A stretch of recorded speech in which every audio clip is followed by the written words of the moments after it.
पूरे पाकिस्तान में एक जश्न का सा समा रहा जब इमरान खान साहब अमेरिका के विजिट पर थे और बड़ी कामयाबियां पाकिस्तान को मिली। सफारती हवाले से पाकिस्तान का नैरेटिव माना गया, कश्मीर का मामला सालिसी की तरफ जाने लगा। सारी सियासी जमातों ने इस बात को सराहा। बिलावल भुट्टो ज़रदारी साहब ने ट्वीट्स किए, सारी सूरत हाल बेहतरी की तरफ थी। उससे पहले पाकिस्तान में बेअमनी के हवाले से बहुत सारी चीज़ें चलती रहीं। पाकिस्तान में दहशतगर्दी के हवाले से मामला होते रहे, अदालतों ने बहुत सारे काम किए, अकाउंट से मुतालिक था, पैसा वापस लिया जाएगा, ये सारा एक इन्वायरमेंट है।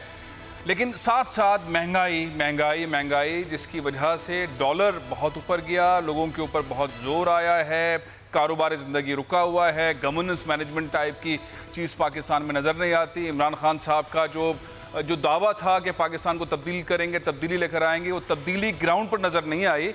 लोगों की ज़िंदगी में बहुत मुश्किल वक्त आया और इस वक्त भी है। स्टॉक एक्सचेंज का बहुत बुरा हाल है, डॉलर बहुत ऊपर है।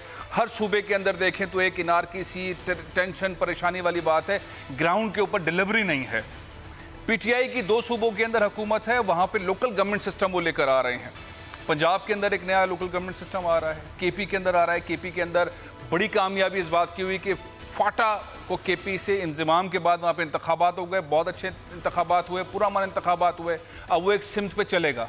लेकिन अचंभे की बात यह है कि पाकिस्तान का सबसे बड़ा सूबा, बड़ा इस हवाले से कि रेवेन्यू सबसे ज़्यादा क्रिएट करता है, 70% से ज़्यादा रेवेन्यू क्रिएट करता है, वहाँ पे गवर्नेंस मैनेजमेंट नाम की चीज़ नहीं है। सिंध के लोग चीख रहे हैं, वो अंदरूनी सिंध के हों या अर्बन सिंध के, शहरी सिंध के हों, देही, दोनों जानिब चीखो पुकार है। पीने के पानी का मसला है, सेहत के निज़ाम का मसला है, एड्स जैसी बीमारी पर काबू नहीं पाया गया, नौकरियां बिक रही हैं, बहुत बुरा हाल है। मैं आपको 2 जुमले पढ़ के सुनाता हूं जो हमारे आने वाले चीफ जस्टिस साहब के हैं, जो दिसंबर के अंदर आके चार्ज लेंगे, चीफ जस्टिस ऑफ पाकिस्तान होंगे सुप्रीम कोर्ट के। उन्होंने चंद रोज़ पहले सिंध के अंदर जो नौकरियां बिक रही हैं उसके हवाले से कहा कि 27 असामियों के ऊपर 305 भर्तियां की गई, पैसे लेकर नौकरियां बेची गई। चीफ जस्टिस होने वाले जो जस्टिस गुलजार अहमद साहब हैं, इन्होंने ये रिमार्क्स में कहा है सिंध के अंदर हुकूमत नाम की कोई चीज़ नहीं। अदालत कहती है नौकरियां पैसे बगैर दिए नहीं मिलती। सिंध के अंदर गवर्नेंस का बहुत बुरा हाल है।